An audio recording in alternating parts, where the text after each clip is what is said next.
it's not so much with the experts, I'm afraid. Wow, I'm just kind of, I did not think there was going to be so little room for this folder. That's impressive.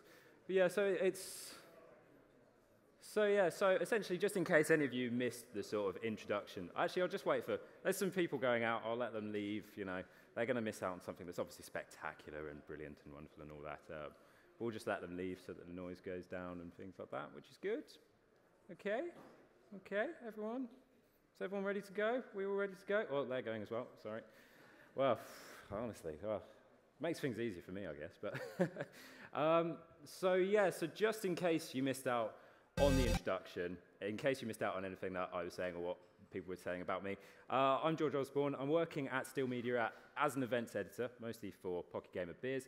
But at the same time, I've been basically working on the research for the history of Finnish mobile gaming. And I've been trying to look at it through the eyes of someone who perhaps wasn't actually, obviously, in the industry at the time and is maybe sort of able to take a step back and look at things in a different way. And I think through the research, there was one thing that really stood out to me, and I think there was one company who made a really big, intelligent, strong difference to the industry, and I think, as you can see, it's Nokia. And when I look back at it, and when I look throughout the history of mobile gaming, although, of course, they're not influential throughout the whole phase, they're one of the companies who basically provides, you know, the important pivotal investment and basically proving that the idea of mobile gaming actually would work on a global scale. I think they gave developers in Finland both the idea that mobile gaming could succeed and the backing to help make sure that that would happen. But before I actually dive into the practicalities of that, I'm going to take you, once my clicker works. How does my clicker work? How does the clicker work? Which one do I click? Which one? That one.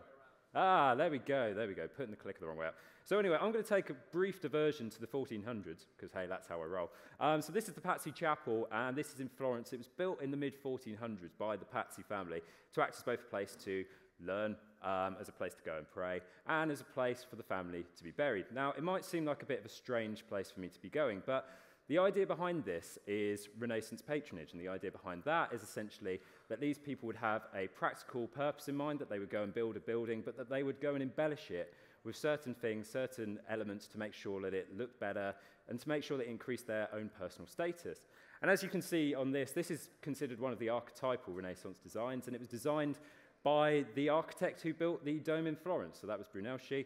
And inside there's art from the likes of Nicola Barabino, Giuseppe Cassioli, and dozens of other artists. And basically, what this was an example of someone setting out with an idea, which is that they wanted to go out and create this chapel for their own purposes, but that it actually went and provided the commercial backing for a number of people to go out and create their own careers and basically create something that they could do themselves and go off and build their own legacies.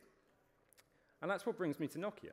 Because when I think about Nokia, I actually see that there's quite a strong parallel between that person seeking to create a building for their own purposes and also going and creating the career for these artists and architects, as well as the way that Nokia basically built their commercial mobile business and gave the opportunity for all of these individual mobile gaming companies to come and arrive and succeed.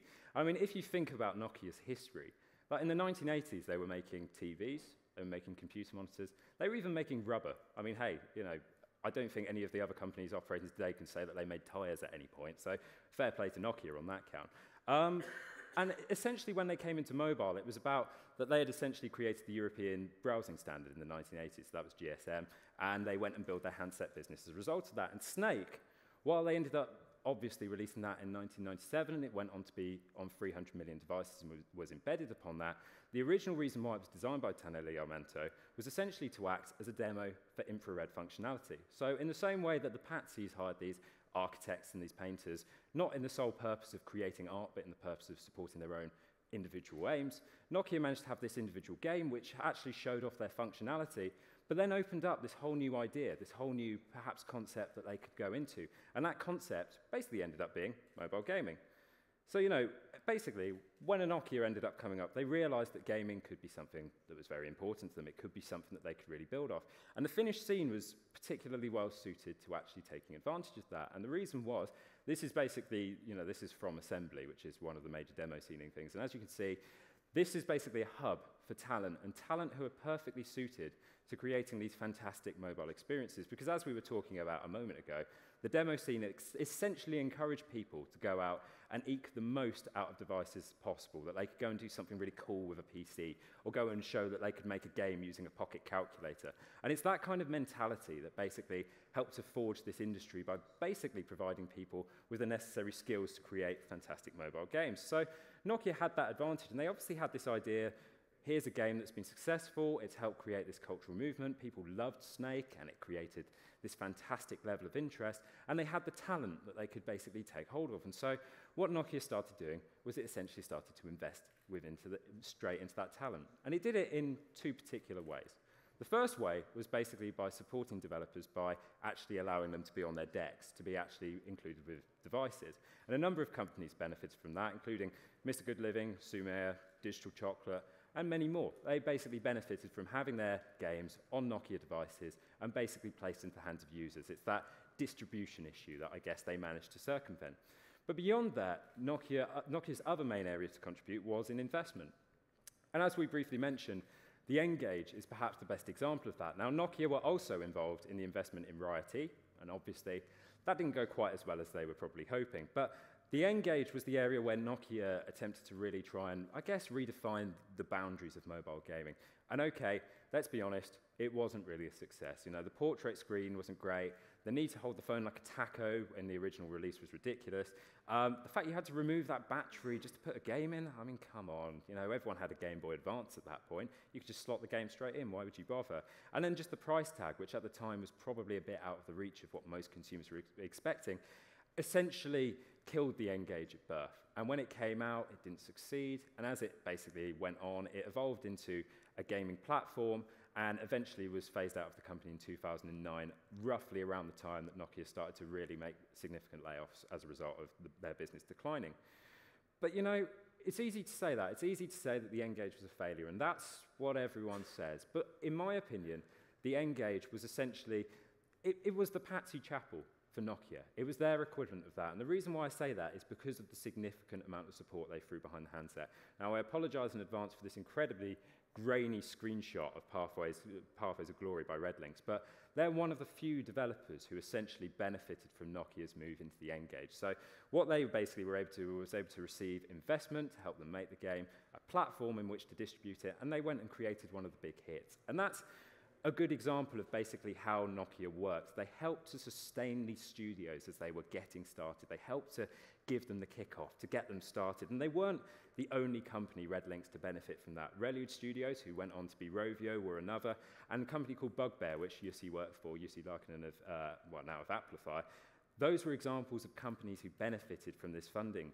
But also, the other thing that the Ngage did really well was that it basically laid this technical blueprint ahead of time. I was talking to Scott Foe about this, and I was talking to him about some of the games on there, and he introduced me to Pocket Kingdom, which was one of the first mobile MMOs, and he introduced me to the idea that the Ngage brought in functionality, like the equivalent of basically Xbox Live into the mobile ecosystem.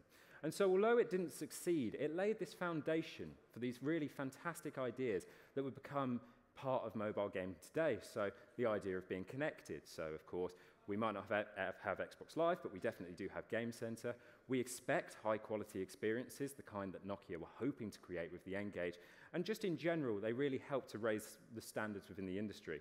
And although obviously Nokia didn't succeed in the end, many of the people who benefited either indirectly from Nokia's assistance, so through the expertise that they spread through the industry and the talent that they created, or directly through funding, went on to go and create their own games, to go and create their own studios to build it upon. And Supercell, they obviously benefited from Nokia's role within the ecosystem.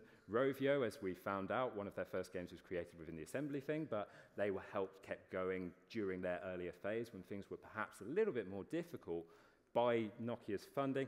And essentially what Nokia ended up doing was building the platform on which these people could go out and create their own success stories. So, you know, Nokia, as Alex Bubb said a moment ago, like, they're still going. They're providing the Nokia X, and I think the idea there is to go and go out to developing markets and to go and basically sow the Nokia seed somewhere else. But I think when you look essentially at the history of Nokia, what you can say is that it helped to lay the foundations for the Finnish industry to succeed.